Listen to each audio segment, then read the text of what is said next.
24 जून 2024 को उत्तर प्रदेश के कानपुर के ग्रीन पार्क हाईटेक जिम में हर रोज की तरह एकता जिम करने आती है और उस जिम में एकता का ट्रेनर था मिस्टर इंडिया में भाग लेने वाला बिमल सोनी। लेकिन एकता अपना वर्कआउट खत्म करने की बजाय सुबह 7 बजे के आसपास जिम से एग्जिट कर जाती है और एकता पार्किंग में खड़ी अपने ट्रेनर की गाड़ी में बैठ जाती है। ट्रेनर बिमल सोनी पहले से ही गाड़ी में बैठकर एकता का इंतजार कर रहा था। गाड़ी के शीशों पर ब्लैक फिल्म लगी हुई थी जिसके कारण कुछ नहीं पता चल रहा था कि गाड़ी के अंदर आखिरकार चल क्या रहा था। गाड़ी कुछ देर तक वहां रुकती है। इसके बाद बिमल अपनी गाड़ी को लेकर वहां से निकल जाता है। आपको मैं बता दूं, अभी भी एकता गाड़ी के अंदर ही थी और वहीं दूसरी ओर एकता का पति राहुल और उसके बच्चे एकता का जिम से लौटने का इंतजार कर रहे थे। जब एकता निर्धारित समय पर जिम से वापस नहीं आती तो एकता का पति एकता के फोन पर कॉल करता है, लेकिन दुर्भाग्य से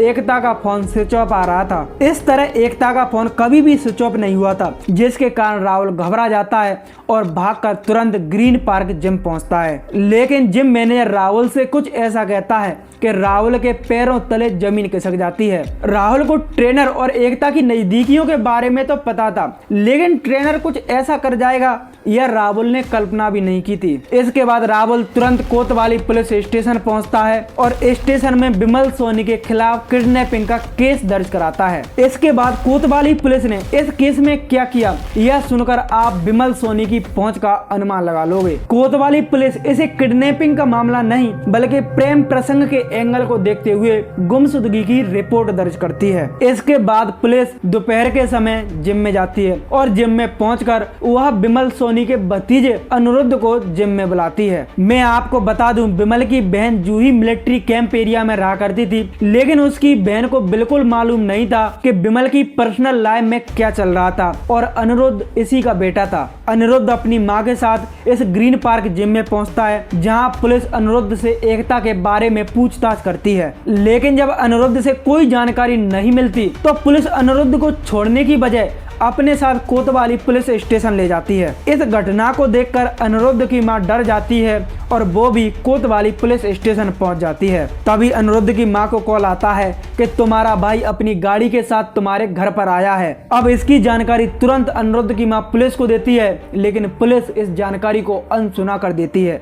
पर खैर, इसके बाद अनिरुद्ध की मां अपने भाई बिमल से मिलने अपने घर पहुंचती है, लेकिन जब तक अनिरुद्ध अपनी गाड़ी रखकर वहां से निकल चुका होता है। इसके बाद अनिरुद्ध की मां अपने भाई बिमल की तलाश करते करते बस स्टैंड पहुंचती है, जहां जाकर पता चलता है कि बिमल ने दिल्ली जाने का टिकट लिया है। इसके बाद अनिरुद्ध की मां कोतवाली पुलिस स्टेशन वापस लौटती है और इस टिकट की जानकारी पुलिस को देती है, लेकिन पुलिस इसके बाद भी कोई एक्शन नहीं लेती। वैसे अब तक तो आपको समझ आ ही गया होगा कि ट्रेनर बिमल सोनी क्या चीज थी। तो चलो शुरू से ही शुरू करते हैं कि एक होटल में वेटर का काम करने वाला बिमल सोनी एक ट्रेनर कैसे बना और वह एकता के इतने करीब कैसे आया, और तीसरा सबसे महत्वपूर्ण सवाल कि उस पर इतनी पावर आई कहां से कि वह कोतवाली पुलिस स्टेशन को अपनी उंगलियों पर नचा रहा था।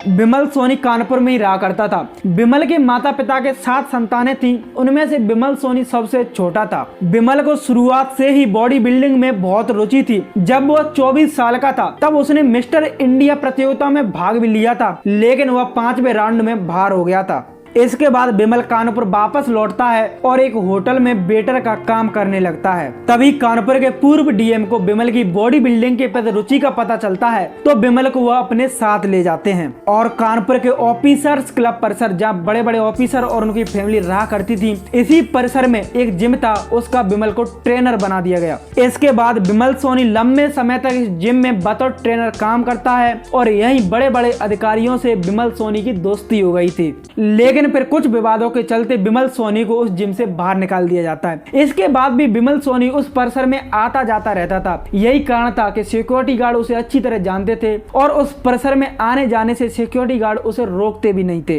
इसके बाद 19 फरवरी 2023 को इस परिसर से कुछ दूरी पर एक नई जिम का उद्घाटन होता है और इस जिम में विमल सोनी बतौर ट्रेनर ज्वाइन करता है। इस जिम में फैसिलिटी ज्यादा होने के कारण कई ऑफिसर्स और उनकी फैमिली इस जिम में आया करते थे। चूंकि वह विमल को पहले से जानते थे, यही कारण था वह विमल से ही ट्रेनिंग लिया करते थे। इसी तरह मार्च 2023 को गोपाल बिहार में रहने वाले बिजनेसमैन राहुल गुप्ता की पत्नी एकता गुप्ता भी इस जिम को ज्वाइन करती है। शुरुआत में सब कुछ अच्छा चल रहा था, लेकिन धीरे धीरे 2 बच्चों की मां एकता का अट्रैक्शन जिम ट्रेनर विमल सोनी की ओर बढ़ने लगा था।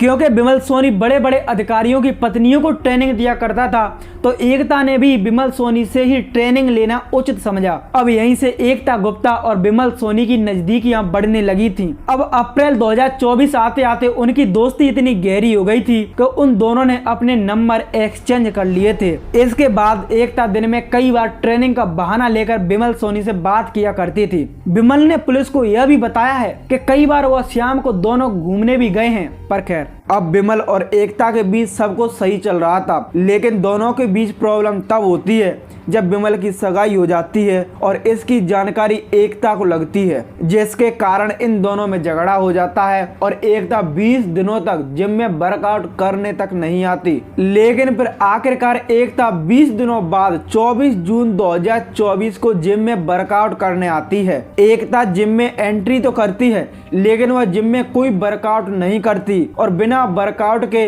वह थोड़े समय में एग्जिट भी कर जाती है और पार्किंग में खड़ी विमल की गाड़ी में बैठ जाती है, जहां विमल उसका पहले से ही इंतजार कर रहा था। अब इन दोनों के बीच शादी को लेकर फिर से कार के अंदर झगड़ा हो जाता है। यह झगड़ा इतना बढ़ जाता है कि विमल गुस्सा होकर एकता की गर्दन पर एक मुक्का मार देता है। यह मुक्का इतना तेज था कि एकता बेहोश हो जाती है। कुछ समय बाद जब एकता को होश नहीं आता, तब विमल को पता चलता है कि पार्किंग में खड़ी उसकी गाड़ी में एकता दम तोड़ चुकी थी। इसके बाद 7:45 के आसपास विमल एकता की बॉडी को अपनी गाड़ी में रखकर ऑफिसर्स क्लब परिसर पहुंचता है और विमल फिर एकता को दफनाने के लिए डीएम आवास से कुछ मीटर दूर एक गड्ढा खोदता है। विमल ने जो गड्ढा खोदा था वह डीएम आवास से कितनी दूर था आप इस इमेज में देख सकते हो। महज बीच में एक दीवार थी। पर खैर, इसके बाद विमल एकता की बॉडी को उस गड्ढे में डालता है और ऊपर से मिट्टी डालकर जल्दी से वह 45 मिनट में ही परिसर से बाहर निकल जाता है। लेकिन विमल को डर था कि वह बॉडी की स्मेल के कारण जल्द ही पकड़ा जाएगा, तो विमल फिर से 1:45 मिनट पर इस परिसर के अंदर जाता है और उस गड्ढे को गहरा करके और एकता की बॉडी को दफना कर फिर से बाहर निकल आता है और उस दिन वह कानपुर में छिपा रहता है। और जब शाम होती है तो जूही मिलिट्री कैंप एरिया में अपनी बहन के घर पहुंचता है। पहुंचकर वह अपनी गाड़ी को वहां खड़ा करता है और खुद उसी दिन अपनी भाभी के मायके महुआ निकल जाता है। 25 जून को पुलिस विमल की बहन के घर पहुंचती है और विमल की गाड़ी की तलाशी लेती है, तो उस गाड़ी की डिग्गी में एक कपड़ा, एक रस्सी, एक टूटी हुई सिम और चौथा सबसे महत्वपूर्ण एकता के बालों का क्लिच मिलता है। लेकिन इसके बाद भी एफएसएल टीम सही समय पर इन चीजों की कोई फॉरेंसिक जांच नहीं करती। पर खैर, और वहीं दूसरी ओर विमल महुआ से दिल्ली और दिल्ली से हरियाणा चला जाता है। अंत में वह पंजाब चला जाता है और फिर पंजाब के एक होटल में वेटर का काम करने लगता है। लेकिन विमल जैसे तैसे करके 4 महीने तो पंजाब में काट लेता है, लेकिन अंत में वह कानपुर लौट ही आता है और 26 अक्टूबर 2024 को पुलिस उसे धर दबोचती है। और ये थी अभी तक उजागर हुई एकता हत्याकांड की पूरी कहानी।